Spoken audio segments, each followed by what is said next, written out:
March 1 నుంచి చలో మేడిగడ్డ కార్యక్రమానికి బీఆర్ఎస్ పిలుపునిచ్చింది. ఈ మేరకు మంగళవారం BRS working president KTR Telangana భవన్లో మీడియా సమావేశంలో వివరాలు వెల్లడించారు.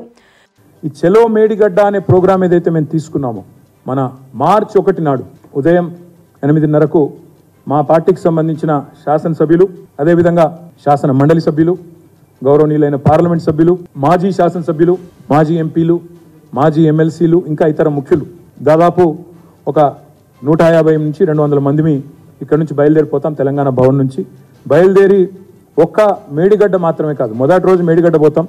ఆ తర్వాత తెలంగాణకు కామధేనువుగా ఉన్న కాళేశ్వరం ప్రాజెక్టును దశల వారీగా ప్రజలకు మళ్ళొక్కసారి ఆవిష్కృతం చేస్తూ వాళ్ళ మనసులో ఉండే అనుమానాలు నివృత్తి చేస్తూ కాళేశ్వరం అంటే ఒక బరాజ్ కాదు, ఎంత సమగ్రమైన ప్రాజెక్టో వారికి వివరించి ముందుకు పోతాం. సరే, ఇప్పుడు జరుగుతున్న కుట్ర గురించి కూడా మీకు చెప్పవలసిన బాధ్యత, ప్రజలకు కూడా చెప్పవలసిన బాధ్యత మా మీద ఉంది.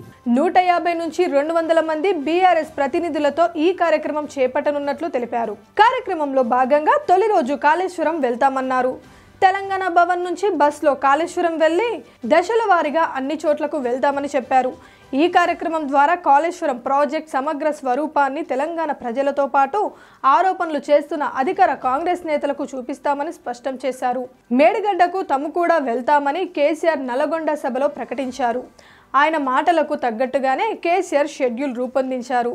Please subscribe Pragna Media. Please like, share, subscribe to Pragna Media. Pragna Media, please do like, share and subscribe. Please subscribe to Pragna Media. Please like, share and comment if you like the video. Pragna Media.